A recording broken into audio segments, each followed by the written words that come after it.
Welcome to the Finance Marketing Podcast, a show that empowers finance professionals to market their businesses in ways that feel good and actually achieve results.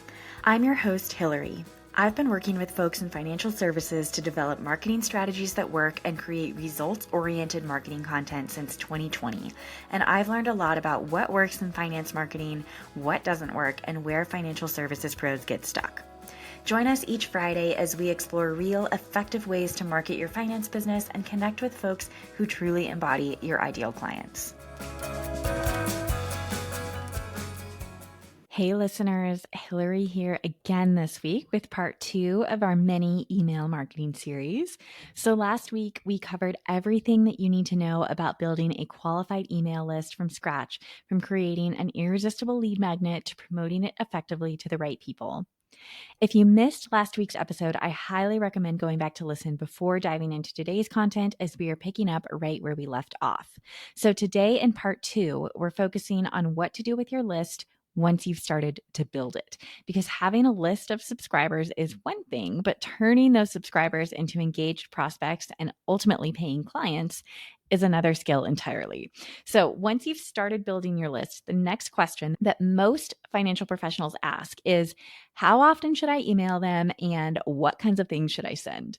But in reality, that's not the right question to be asking first. There are a few other strategic moves to make before you start emailing your list on a regular basis. So in this episode, I'm going to cover what those strategic moves are, and of course, what you should be emailing to them and how often to turn them into clients. At the end, we will also discuss how to measure the actual ROI of your email marketing efforts so that you can truly see whether this is a marketing strategy that's worth it for your business over the long term. So the first strategy that I want to start with is segmentation, which sounds like a big scary word, but it's really not. And segmentation is probably the most overlooked yet very powerful aspect of email marketing. And it's one of the most effective ways to really show respect to your subscribers. So let me give you a few examples. You wouldn't have the exact same conversation with a pre-retiree who has $2 million in assets as you would with a COI like a CPA. And you wouldn't ask a current client of yours to take the same actions as a lead on your list. You might ask a current client of yours to schedule a review meeting with you to improve retention, or even to forward a helpful resource to any of their friends and family members who might find it useful as a way to garner referrals. But you certainly wouldn't ask a current client to book a discovery call with you. That's something you would ask of a lead. So as you can see, it doesn't make sense to send these same emails to all the people who might be on your email list.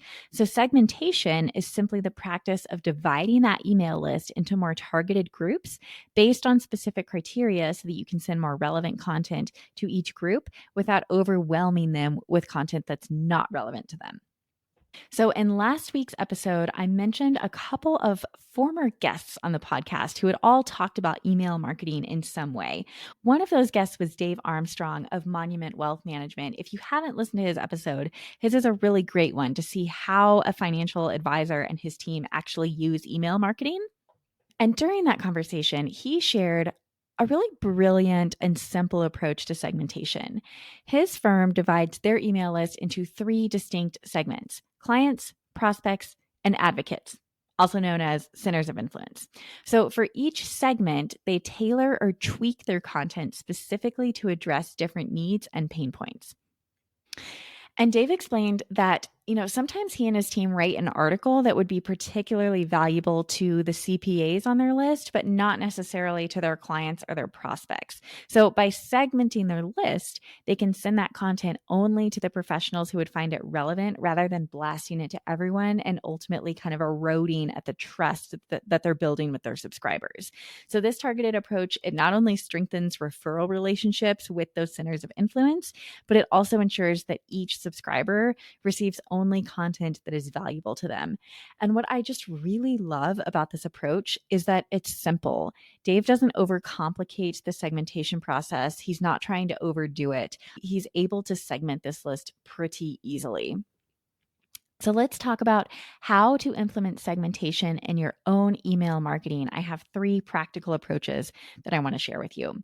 So first, Do what Dave does, segment by relationship type. At the most basic level, you can separate your list into current clients. I'm sure you know who all of your current clients are. So that's an easy way to go in and just say, okay, these are all my clients. I'm going to add a tag that says these are current clients.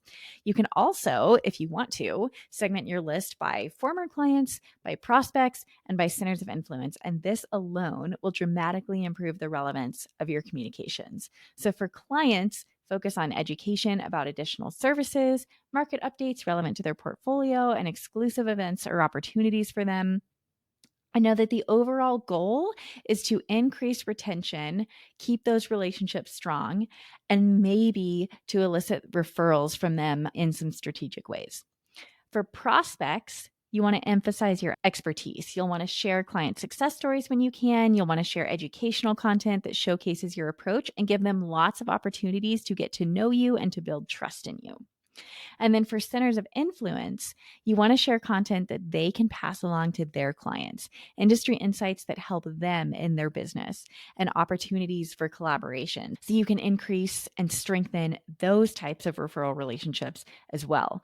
And oftentimes, to be perfectly honest with you, I think this is all advisors and coaches need to do to have a strategic segmented list.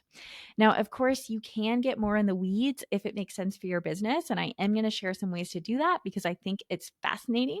One example of a client that I used to have stands out in particular. A financial coach that I used to work with, she served women in transition in her business. And so, especially relationship transitions. So, mainly women who are either experiencing divorce or widowhood, but she also served some women who are experiencing career transitions. Now, she was getting a lot of engagement from the women who were going through divorce or widowhood, but both are highly vulnerable transitions with their own emotional baggage and challenges. So she really wanted to make sure that she was sending specific content relevant to women in either stage.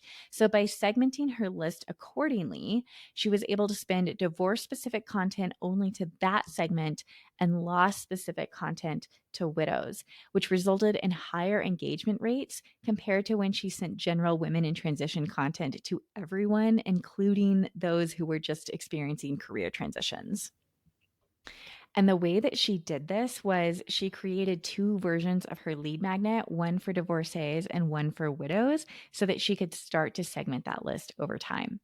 Now, I have heard other advisors talk about segmenting their lists based on subscribers in different life stages or financial goals by asking their subscribers to answer a survey and kind of self select what they were most interested in hearing about. If you work with clients across multiple life stages, you might try to separate your list into categories like wealth accumulators, pre retirees, and retirees, or perhaps by their primary goals at a specific stage of their life, like education funding or retirement planning or legacy planning. So, while this approach does take more work and some investigating to segment a list in these ways, some advisors and coaches do find it worthwhile.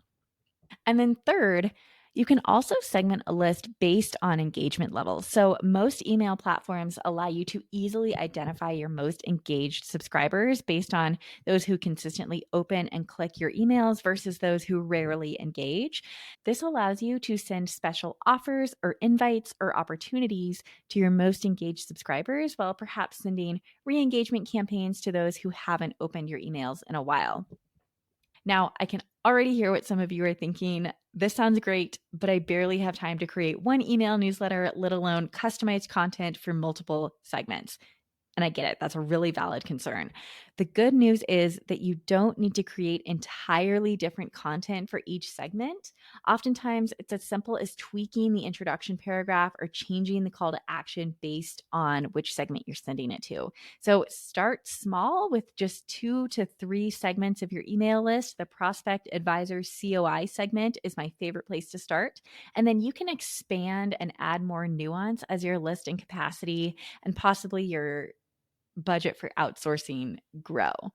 I truly believe that even basic segmentation is better than none at all. It is worth the extra effort because the improved engagement that you will see from more relevant content will result in better relationships with your email list and ultimately better returns. So now let's move on to the welcome sequence. The welcome sequence consists of the initial emails that get sent to a new subscriber, and they are arguably the most important emails that you will ever send to a subscriber. The welcome sequence absolutely makes or breaks your relationship with them, as what you send in those emails is training them that either your emails are valuable and worth opening, or they're boring, irrelevant, and belong in the trash. So, first impressions matter, and your welcome sequence is exactly that. It's the first impression a new subscriber has of your email communications.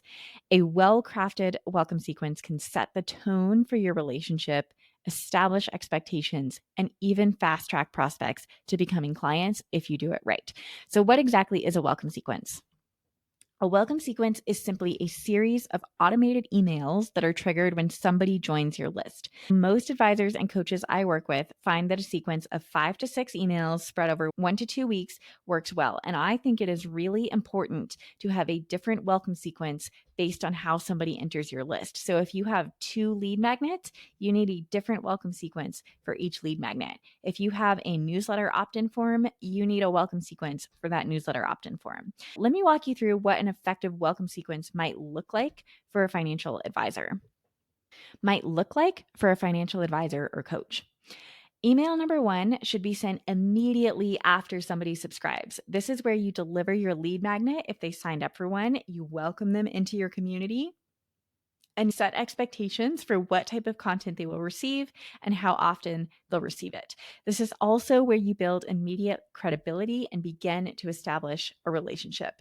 Now, Larry Sprung, who was on the podcast with me last year, shared that his most effective first email includes a really brief personal introduction and an invitation right off the bat to book a complimentary 15-minute call. And this direct approach works well for him because it gives new subscribers an immediate pathway to engage further if they're ready. Now, not everyone is comfortable putting their discovery call link right in there, but another way to keep them engaging with you is to link to your LinkedIn profile, ask them to send you a connection request, or perhaps you ask them a question and invite them to reply to your email with their response. That can be really fun if you have a good, interesting question that they would be excited to share with you.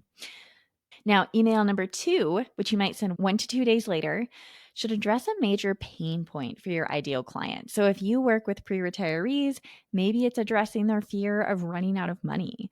If you work with business owners, perhaps it's discussing the challenges of balancing business growth with personal financial security. So this second email demonstrates your understanding of your ideal client situation and your expertise in solving it. I always love to include a relevant client success story where I can in this email, something that's really relatable and tangible, because you want your new subscribers to get excited about the work that you do in this second email. And while some people like to use this second email to introduce themselves in their practice, I think it's really important that this second email be all about the prospect. At this point, they're still not super interested in you per se. They want to know what's in your emails for them. Then in the third email, that's where you can spend a little bit more time introducing yourself. You should focus on building the relationship. Share your origin story, why you got into financial planning or coaching, and what drives your passion for helping clients. Another thing that I often like my clients to do is to share a specific philosophy that you hold as it relates to finances, especially if that philosophy might be considered controversial or in opposition to other financial voices your subscribers may have heard before. So I have one client who focuses on helping millennials, and his big thing is helping millennials enjoy their lives today, make memories with their children, stop sacrificing the experiences that they could be having today, all in the pursuit of a totally secure future tomorrow, because tomorrow isn't guaranteed. So he helps them balance, enjoying life today with saving for the future. One thing that he's in big opposition against is depriving yourself of the latte, if that's something that's important to you. And so in his philosophy email, he talks about why he doesn't follow that strategy, why he never recommends a beans and life lifestyle for his clients, all of these things that they may have heard before when thinking about financial optimization and things like that. And so he starts to let them know who he is and what his approach is like in this email. So, this email 3 is really where you start to humanize yourself and your practice. I also always recommend including a photo of yourself in this email to further build that personal connection and put your face to the name in the inbox.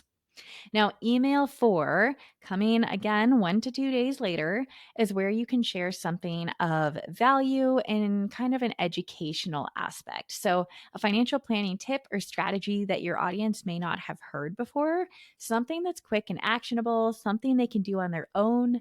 Give them a quick win because, again, we're trying to train your audience that your emails are valuable and worth opening.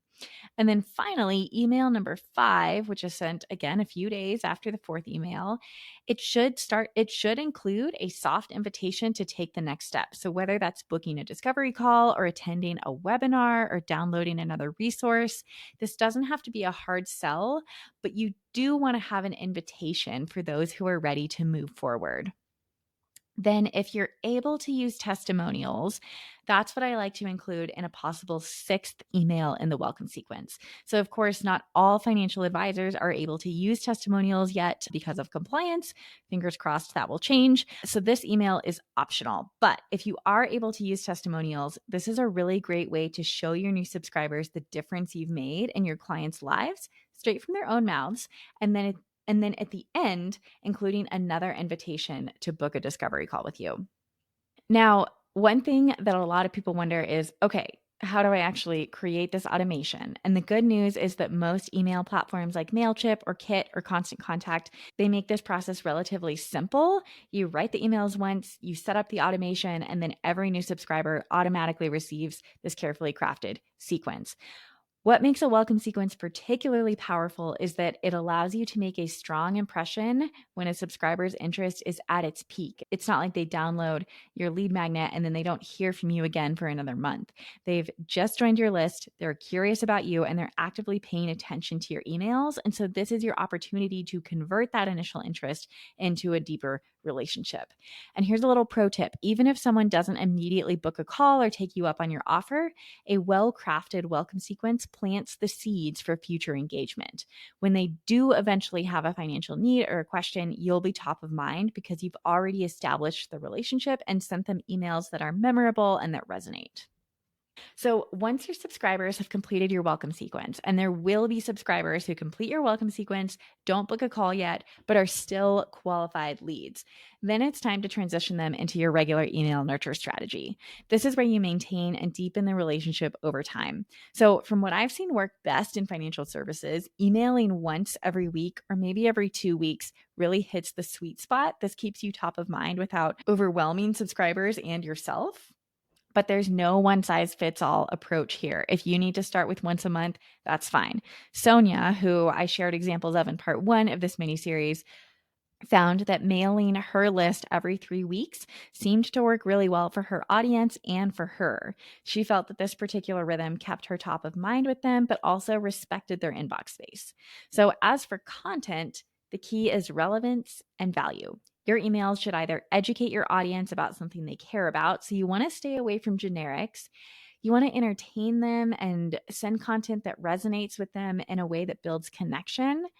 And you can also offer them specific opportunities or resources or tips or strategies. And one of the biggest mistakes I see advisors make is treating their email list like a broadcast channel rather than a relationship building tool. So rather than just announcing your services or sharing generic market updates, think about what your specific audience is worried about right now and the words they're using to think about and describe those worries. The email inbox is a more intimate space. And so you want to craft your emails with care and think about how your audience is feeling in a specific moment. So, for example, that coach that I worked with who specializes in helping divorced women transitioning to financial independence, she sends monthly emails with both practical tips and emotional support around financial confidence. Her open rates are consistently above 40% because her content is so perfectly aligned with her niche. So, that's a really great open rate to shoot for. Now, let's talk about specific nurture strategies that work well for financial professionals. First, I've seen one particular rhythm work pretty well: the value, value, value offer rhythm. This is where you provide value in 3 consecutive emails before making any kind of offer or invitation. This could look like 3 educational emails about a specific topic, followed by an invitation to a webinar or a consultation about that topic. This approach positions you as a generous expert who isn't just trying to sell services. Second, the evergreen newsletter approach is a consistent and predictable email that goes out on the same day each week or month and follows a similar format each time.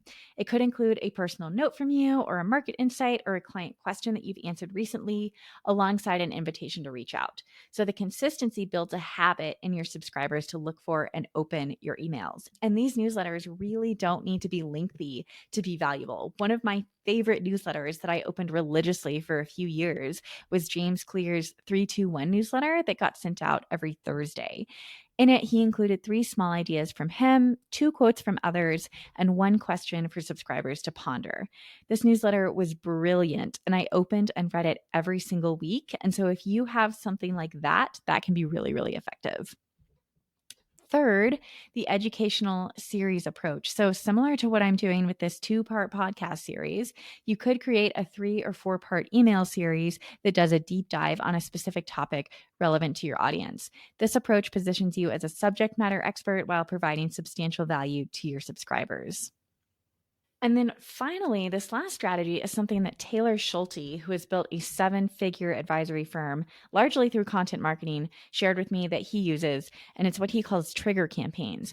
These are automated email sequences that are triggered when a subscriber takes a specific action, like downloading a particular resource or clicking on a specific link in an email, and this allows him to send highly targeted follow-up content based on demonstrated interest. So he has sequences within sequences, basically, that allows him to segment his audience and send them really relevant content so that they are more likely to engage with him. Now, I do want to talk about one little elephant in the room, which is unsubscribes. Many advisors and coaches I work with are almost afraid to email their list because they're worried about people unsubscribing. It can feel like a little mini rejection. So I totally get the fear around it. But the truth is, unsubscribes are both very normal and they're very healthy for your list. So think about it this way. Would you rather have 1,000 subscribers who never open your emails, or 250 who eagerly await your content and potentially become clients? Every time somebody unsubscribes from your email list, they're actually doing you a favor by cleaning your list for you. When you have unengaged people unsubscribe from your list, that's going to improve your open rates, your click-through rates, and more. And plus, they were likely never going to become a client anyway. So a healthy unsubscribe rate is generally between 0.1% and 0.5% per email. If you're seeing rates significantly higher than that, it might be worth revisiting your content strategy or the expectations you're setting during the sign-up process, but otherwise, unsubscribes are really nothing to worry about. And finally, do remember that while nurture emails are meant to nurture, the goal is not to just stay in touch with your list. That would be a waste of your time. So it's to gradually move subscribers through a journey from awareness of their financial challenges to trust in your ability to solve them, and finally to the decision to work with you. So it is okay and important and necessary to pitch your services strategically as you're nurturing people. So finally, I want to talk about ROI on email marketing. I briefly mentioned in last week's episode the statistic that email marketers everywhere cite ad nauseum. Brands who use email marketing consistently get $36 to $45 in return for every dollar they spend on email marketing. And look, I don't doubt that, but I do have a lot of questions about how that data was collected, when that data was collected, and why more marketers aren't questioning the validity of that quote unquote study, because there's really not a ton of information about it out there. This is why I think it's more important and ultimately more relevant to determine your own ROI on email marketing efforts, because unlike other content marketing methods where ROI can be pretty difficult or impossible to track, email marketing provides clear metrics that allow you to see exactly how your efforts translate into business results. So I want to walk you through a little scenario for an email list and how you could potentially track your own ROI. So let's imagine that you have 500 subscribers on your list. You send a monthly newsletter that takes you about 3 hours to create. So if you value your time at $200 an hour, each newsletter costs you $600 in time investment. Over the course of a year, that's about $7,200 in costs, plus perhaps $600 for your email platform subscription and any other tools that you use. Honestly, I think that's a little bit high, but I like to overestimate. So your total annual investment is $7,800. Now, let's say your average client brings in $5,000 in annual revenue. Now, I think for a lot of advisors, this could be a potentially low example. You may have many clients who bring in $10,000 or more in annual revenue. But sticking with this $5,000 example, if your email marketing efforts help you convert just 2 subscribers into clients that year, that's $10,000 in annual revenue. So your ROI calculation would be 10,000 minus 7,800 divided by 7,800 times 100, which is a 28% ROI. And remember, these are clients who will likely stay with you for years, continuing to generate revenue long after your initial investment. And like I said, this example is pretty conservative. Taylor Schulte mentioned that with just a couple of targeted emails per year to prospects, he filled his entire client pipeline for the year. So the beauty of this calculation is that you can track exactly which clients came from your email efforts, making the ROI crystal clear, unlike many other marketing investments.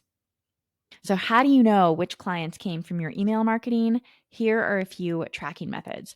First, you can use unique call to action links in your emails. When someone books a call through a link that only appeared in your email, you know that's where they came from. So you can create a special event in your Calendly for a discovery call that is purely for emails. Or you can simply ask new clients during your onboarding process how they heard about you and what made them decide to reach out. Many will specifically mention your emails if that's what influenced them. And then, third, monitor engagement metrics within your email platform. Most platforms will show you who's opening emails, clicking links, and engaging with your content. And this allows you to identify warm leads who might be ready for more targeted outreach. Now, beyond direct client acquisition, there are other benefits that contribute to ROI, but of course are harder to quantify. So, email keeps you top of mind with existing clients, potentially increasing retention and referrals. Regular communication builds trust with prospects who might not be ready to hire you now, but will be in the future.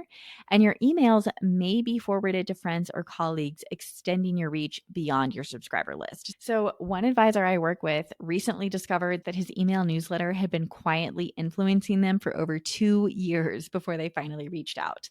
That new client brought 1.5 million in assets to the firm, and when asked why they chose his firm, they specifically mentioned the consistent value they received from his emails. So, this brings me to an important point about patience and consistency. Email marketing rarely delivers overnight results. It's a long term strategy that builds momentum over time. And the advisors that see the best results from their email marketing have been consistently showing up in their subscribers' inboxes for years, not just months. So, as we wrap up this 2-part series on email marketing for financial professionals, let's recap the takeaways. From part 1, we talked about building an email list starts with creating a lead magnet that solves a specific problem for your ideal clients. We discussed ways to promote that lead magnet using both organic and paid strategies to attract the right subscribers. And in today's episode, we explored how to turn those subscribers into clients through strategic segmentation, powerful welcome sequences, consistent nurture campaigns, and clear ROI tracking. The thread that connects all of these strategies together is relevance. When your emails consistently speak to the specific needs, concerns, and aspirations of your subscribers, they will not only open and read them, they'll start to anticipate them. So, I want you to remember what Sonia shared about achieving those remarkable 85 to 90% open rates. She was not using any fancy technology or marketing tricks. She was just using authentic storytelling that resonated deeply with her audience. And as Taylor Schulte demonstrated, you don't need a massive list to see significant business results. A small, engaged list of the right people can be more valuable than a large list of disinterested subscribers. So whether you're starting from zero or looking to breathe life into an existing list, I encourage you to implement at least one strategy from this 2-part series in the coming week. Perhaps that means creating your first lead magnet or setting up a welcome sequence, segmenting your existing list, or simply committing to a consistent email schedule. But whatever you choose, remember that every email is an opportunity to deepen relationships with the people who could become your ideal clients. Email marketing may not be the newest or flashiest marketing channel, but it remains one of the most effective ways for financial professionals to build relationships at scale and grow their business. Thank you so much for joining me for this special 2-part series. I would love to hear which strategies you implement and what results you see. So please reach out and let me know how it goes. Send me an email, send me a DM on LinkedIn. I personally respond to every email or DM that I get. Until next time, I will say goodbye and remind you that every email you send is a stepping stone toward a stronger and more profitable practice. Thanks so much for joining me, and I'll catch you next week on the next episode of the Finance Marketing Podcast.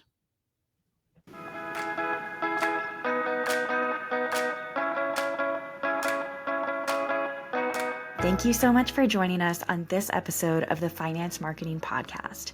If you're eager to market your business in a way that feels good and actually gets results, sign up for the Finance Marketing Podcast newsletter in the show notes so you never miss another episode. If you liked what you heard today, please be sure to subscribe to the show on your favorite listening app and leave a review on Apple Podcasts. We'll see you back here next Friday.